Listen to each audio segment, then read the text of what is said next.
Hello, my dear Al-Rissalah International School Grade 8 students, and welcome to our first session.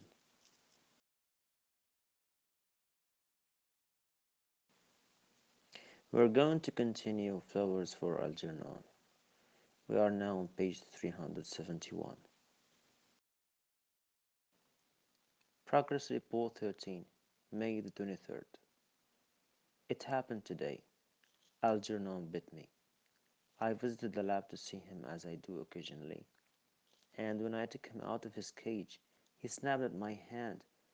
I put him back and watched him for a while. He was unusually disturbed and vicious.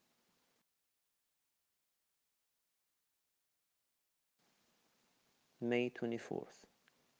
Bert, who's in charge of the experimental animals, tells me that Algernon's changing. He's less cooperative. He refuses to run the maze anymore. General motivation has decreased. And he hasn't been eating. Everyone is upset about what this may mean.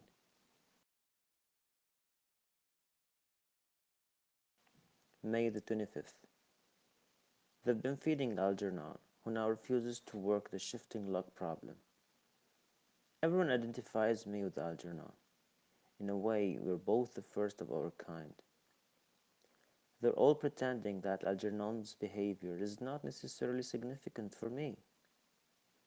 But it's hard to hide the fact that some of the other animals who were used in this experiment are showing strange behavior. Dr. Strauss and Dr. Nimmer have asked me not to come to the lab anymore. I know what they are thinking, but I can't accept it. I am going ahead with my plans to carry the research forward. With all due respect to both of these fine scientists, I'm well aware of their limitations.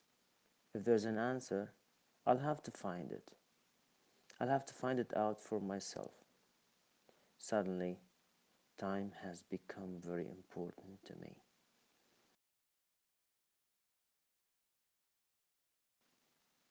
May the 29th. I've been given a lab of my own and permission to go ahead with the research. I'm into something, working day and night. I've had a cot moved into the lab. Most of my writing time is spent on the notes, which I keep in a separate folder. But from time to time, I feel it necessary to put down my moods and my thoughts out of sheer habit. I find the calculus of intelligence to be a fascinating study. Here's the place for the application of all knowledge I have acquired. In a sense, it's the problem I've been concerned with all my life.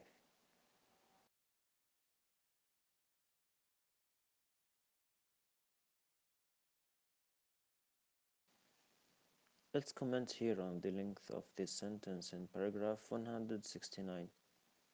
It's not only about the number of words, but sometimes authors may vary their sentence length to create a pace or feeling for the reader.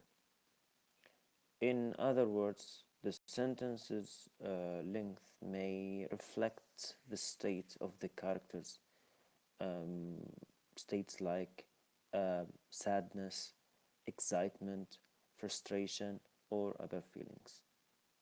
The use of short sentences that are highlighted or underlined in this paragraph gives the reader an idea that Charlie is now excited, which is the answer of the question.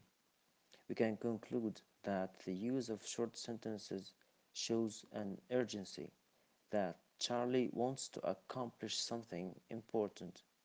He also wants to work more than he talks.